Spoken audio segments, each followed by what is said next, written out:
Olá, meus amigos, eu sou o Dr. Guilherme Almeida e estou aqui com o Dr. Áureo do Carmo nessa nova casa aqui para o novo formato do nosso Papo MedCode. O papo que vocês estão acostumados semanalmente a nos ouvir dentro do seu aplicativo app MedCode.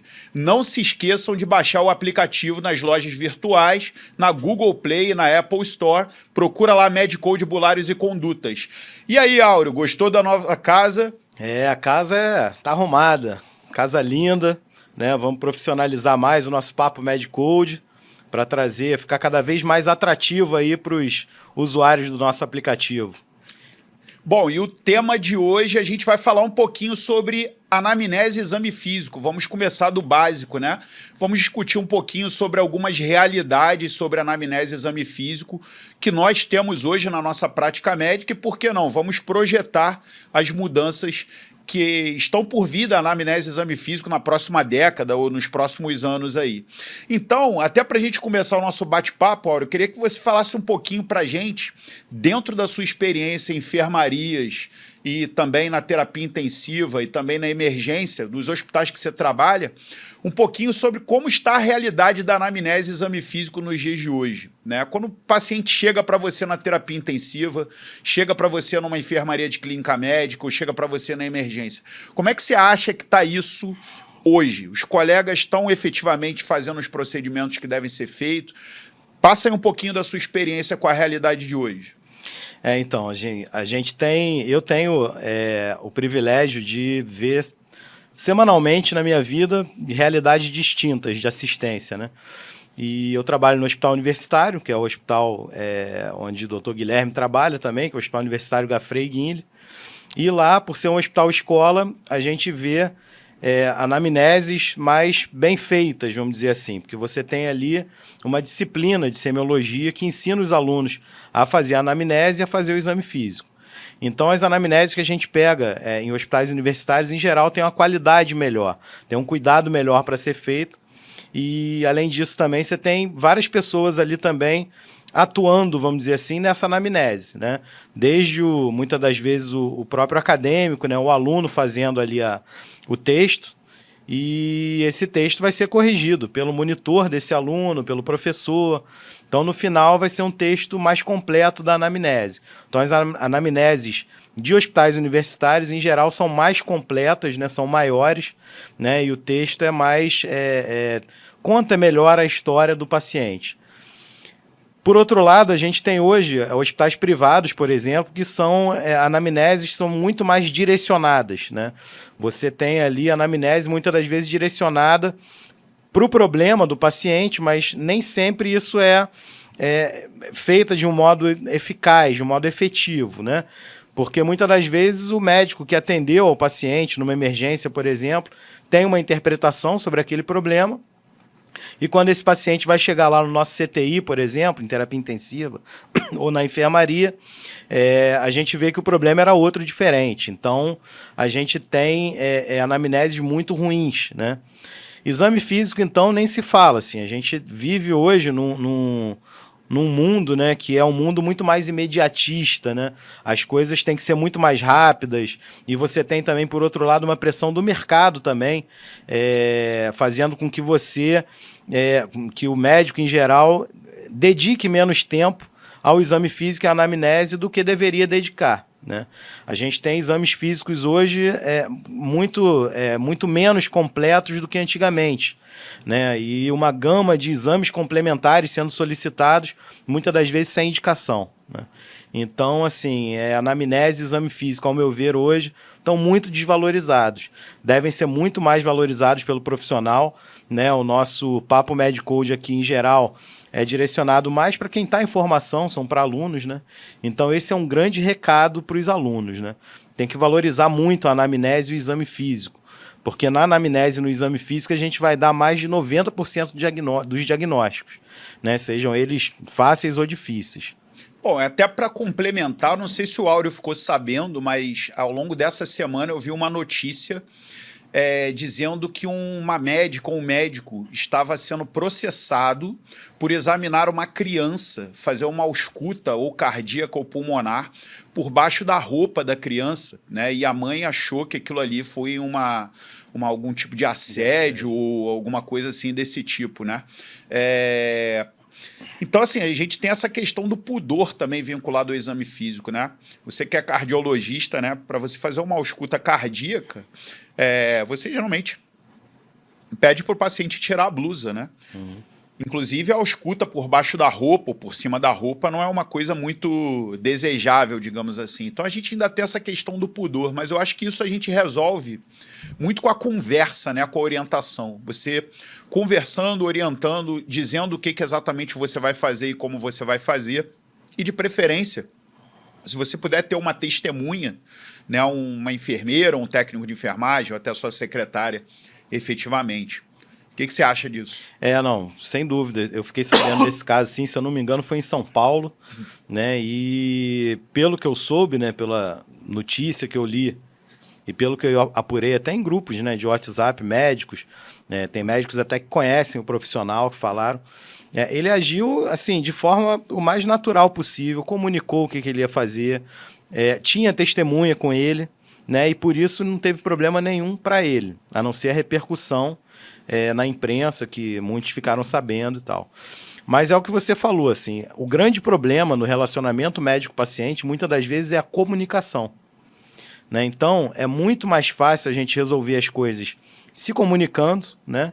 Do que achar que você está acima da comunicação e fazer as coisas do jeito que você acha que tem que ser feito. E por outro lado, tem aquele paciente que fala, pô, fui no médico, o doutor nem me encostou, né? nem botou a mão em mim, nem me examinou, né? Ainda tem esse outro lado também. Até para a gente poder dar um segmento no nosso bate-papo, principalmente sobre essa coisa da importância do impacto da anamnese e exame físico nos casos, eu me lembro de uma história que eu estava participando de uma sessão clínica, aquele auditório estava lotado, né? Sempre tinha aqueles professores eméritos na frente, os titulares depois, a linha dos professores eméritos devia somar mais de 1000 anos ali na frente, né? Os titulares atrás, aí depois os professores, os residentes, os internos, aí depois lá em cima estava eu, estudante ainda. E era o caso de uma senhorinha com uma síndrome colestática, tinha internado por esclera e pele amarelada. E ela tinha todos os comemorativos, a residente que estava apresentando fez uma anamnese brilhante, falando lá de colúria, colia fecal, icterícia, esteatorreia, prurido, etc. Fez uma anamnese brilhante e o caso foi para a sessão clínica porque... apesar de toda a investigação para hepatite virais, uso de drogas, alcoólica, autoimunidade, doenças metabólicas e etc., anatômicas, não foi encontrada a resolução dessa síndrome colestática dessa senhorinha. E o professor emérito mais antigo levantou o braço e falou: senhorita, a senhorita perguntou se ela toma algum chá? E aí aquele silêncio sepulcral no anfiteatro, um dos professores titulares falou: mas professor, ela já está internada aqui há 1 mês. Se fosse ocasionado por uso de chá, ela já teria melhorado. Aí ele falou: não, vai lá e pergunta para ela. Aí a residente voltou com uma tromba desse tamanho e falou o seguinte: professor, ela toma chá sim, caseiro, e inclusive a vizinha dela continua trazendo o chá aqui para a enfermaria e ela continua tomando. Aí o professor: pô, então... pega lá umas folhinhas para a gente mandar para a amostra. E as folhinhas estavam cheias de aspergilos flavos, né? Com aflatoxina, e a mulher estava tomando um chazinho de aflatoxina. Veja como a anamnese resolveu uma questão, quer dizer, uma pergunta certa, né? A pergunta-chave resolveu uma questão que você fez vários exames, né? Esgotou uma propedêutica e simplesmente faltava a pergunta correta. Então, anamnese e exame físico dentro da propedêutica são os itens iniciais e somente depois vem os exames complementares para confirmar suas hipóteses e, confirmando as hipóteses, o tratamento, a evolução e o prognóstico. E aí eu queria te perguntar, você acha que nos próximos anos a gente vai ter algum tipo de mudança em relação a essa coisa da anamnese e exame físico? Você acha que a anamnese vai ser alguma coisa mais automatizada? Você vê isso? Nos Estados Unidos tem muitas anamneses que são feitas por enfermeiras, ou às vezes pessoas treinadas para isso. Você vê espaço dentro das tecnologias para a realização dessa anamnese. O exame físico armado, você acha que ele pode ser ampliado em qual direção? Então, assim, eu queria que você desse uma perspectiva para a gente de mudanças que a gente pode esperar na anamnese e exame físico nos próximos anos ou décadas. Então, assim, a gente pode enxergar as mudanças de várias formas diferentes, né? Na anamnese, por exemplo, a gente já tem ferramentas de inteligência artificial que direcionam, né, durante a anamnese até a uma hipótese diagnóstica.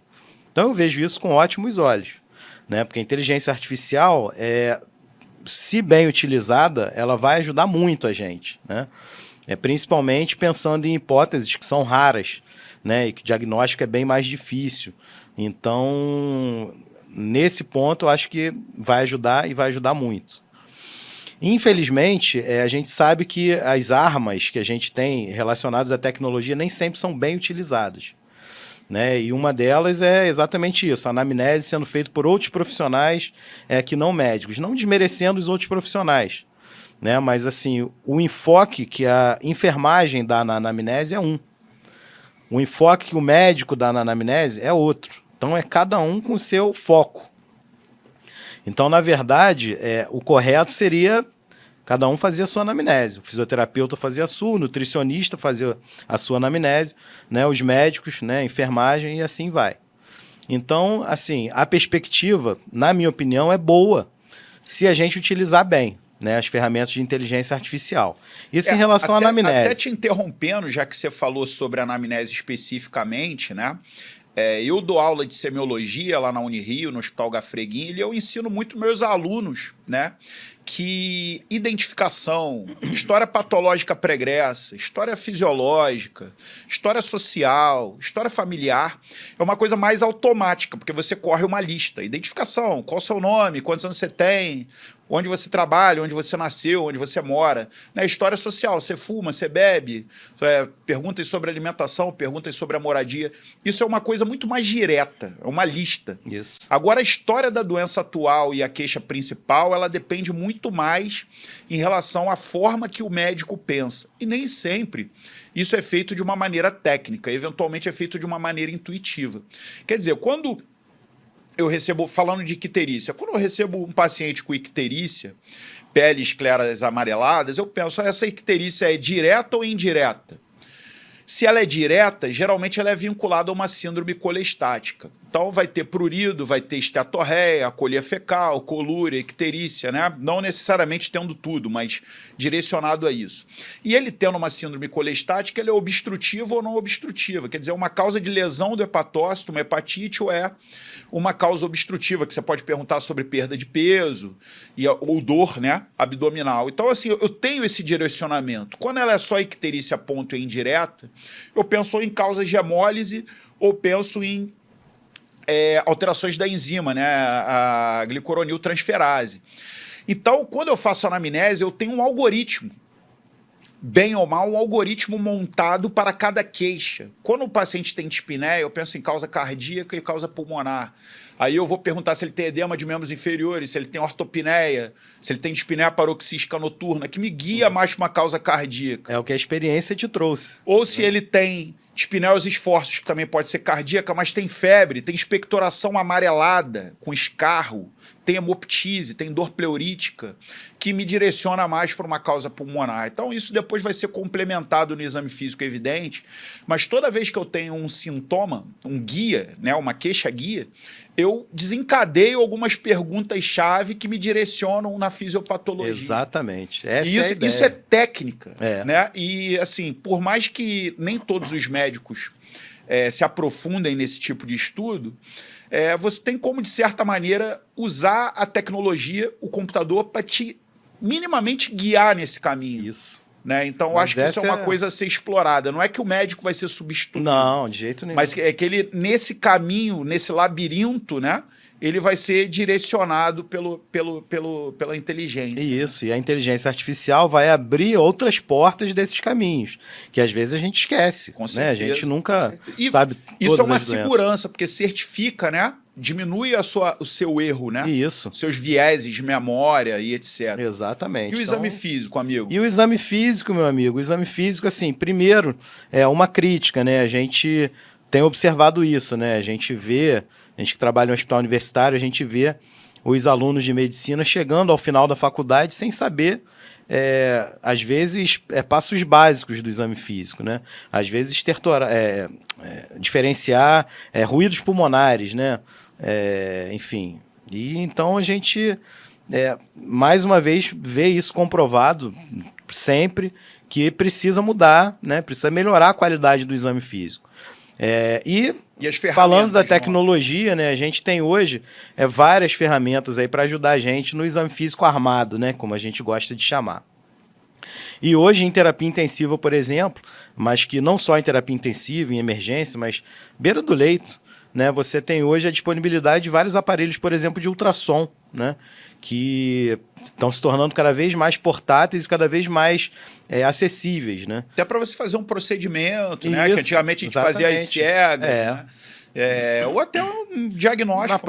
Na própria assistência, né? Você vê aquele paciente que você presume, né, pelas mucosas secas que ele está desidratado, chega hipotenso para você, e aí você faz volume, você ali na beira do leito, você tem como ver a veia cava ali um pouco antes de você fazer o soro e depois que você faz a ressuscitação volêmica, né? Então, assim, é um parâmetro objetivo, né, que não exige um treinamento tão grande e não exige um equipamento tão caro e inacessível. Né? Então, hoje, você tem a disponibilidade de aparelhos aí em várias emergências, vários CTIs.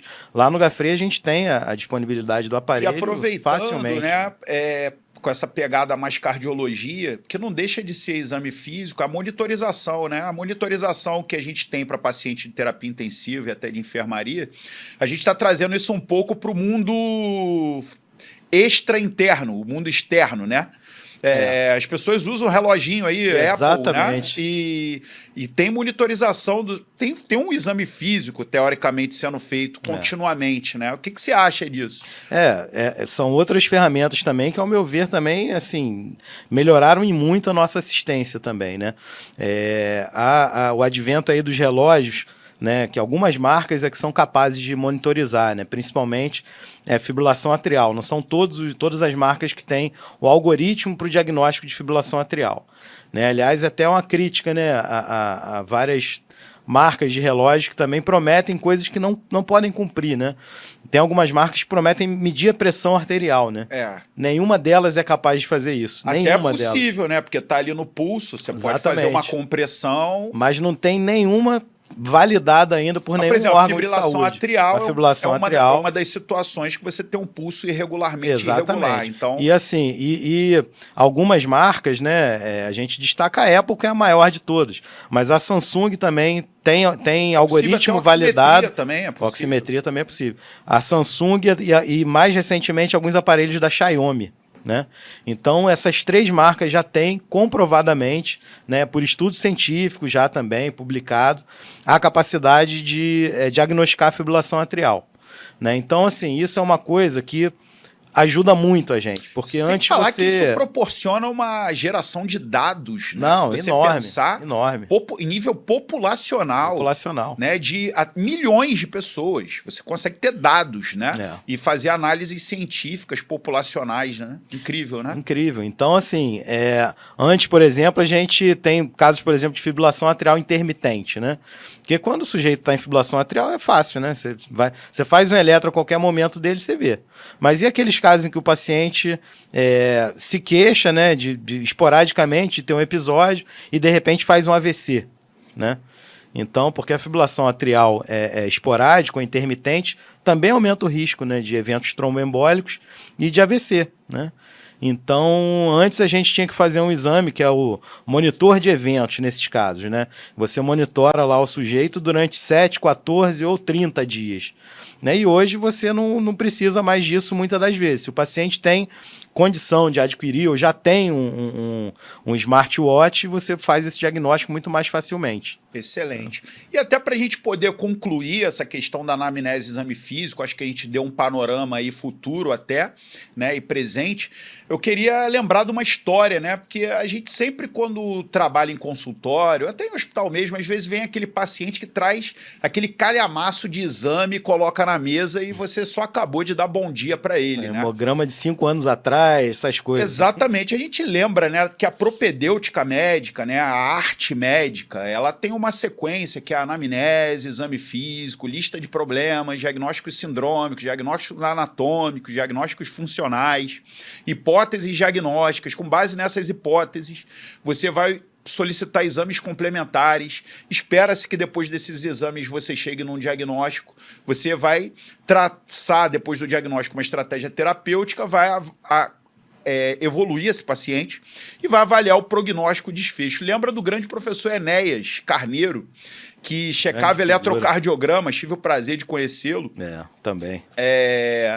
E ele checava eletrocardiogramas para a gente, às vezes de manhã, 7 horas da manhã, e a gente levava lá os eletros para ele, e que a gente via nas emergências, etc., e botava o eletro na mesa para ele, ele olhava, nossa, que eletro interessante, isso pode ser a síndrome tal, isso pode ser a síndrome tal, esse paciente pode ser um atleta, isso aqui pode ser uma mulher grávida, isso aqui pode ser um idoso, isso aqui pode ser também uma criança muito jovem, isso aqui pode ser intoxicação por tal substância ou tal medicamento. Ele dava uma aula sobre um eletro especificamente. E a gente saía meio confuso, né? Porque ele dava tantos diagnósticos diferenciais no mesmo eletro, e na hora que a gente estava saindo, indo embora, ele falava, olha, gente, esqueci de uma coisa, pode ser normal, hein? O professor Enéas estava dando uma grande aula pra gente do seguinte, um eletro pode ser muita coisa. Ele queria dizer o seguinte, vem cá, meu filho, mas de quem é esse eletro? Você está falando de quem? Qual paciente? Clínico, qual contexto né? clínico? Qual a sintomatologia? Qual a anamnese desse paciente? O que ele apresentava no exame físico? O que você estava pensando para solicitar o eletro? Veja, anamnese e exame físico é a nossa primeira área de refinamento de diagnósticos. Porque a propedêutica médica nada mais é do que refinamentos diagnósticos, refinamento de possibilidades. E ela é a grande arma para esse refinamento, não o exame complementar, né? O exame complementar, ele complementa as informações, não é isso? O exame complementar, ele sempre vai dar uma resposta, mas para a sua pergunta, né? Ele não vai te dar respostas aleatórias, né? Então você, quando vai pedir um exame complementar, você tem que saber o que você está procurando, né? Claro que o eletrocardiograma não é diferente. O sujeito chega com a dor no peito, falta de ar na emergência. Você está procurando alguma coisa relacionada a isso, está procurando um infarto, está procurando uma insuficiência cardíaca, né? Alguma coisa assim, né? Outra coisa é o jovem que vai na academia e na academia pedem para ele um eletrocardiograma, que algumas academias faziam isso, né? Para ele poder fazer lá a aula dele, 20 anos de idade. Tem muito paciente com 20 anos de idade, sem nada, e que tem supra de ST no eletro. E, na verdade, é uma repolarização precoce, que é próprio do atleta, né? Do jovem. Então, certamente, assim, a nossa assistência começa com anamnese e exame físico. Ponto. Quem fizer diferente disso já está começando errado. Exatamente. A principal causa de erro médico é a inversão da propedêutica. Exatamente. Você trocar essa ordem que eu citei anteriormente. Bom, eu estou super satisfeito com esse nosso primeiro bate-papo aqui. E você, meu amigo? Também, meu amigo. Acho que a gente falou bastante aí. A gente valoriza muito, né, a anamnese e exame físico. A gente também tem uma experiência boa aí de prática, né? Então a gente sabe da importância desses dois pontos aí na propedêutica. E lembrar que lá no nosso canal do YouTube tem uma playlist semiologia, dá uma conferida lá, tenho certeza que vocês vão gostar bastante. Então me despeço, um abraço, Áureo, até a próxima. Até a próxima, meu amigo. Obrigado a todos por assistirem a gente aí. E não se esqueça, o nosso Papo MedCode, nosso bate-papo semanal sobre medicina.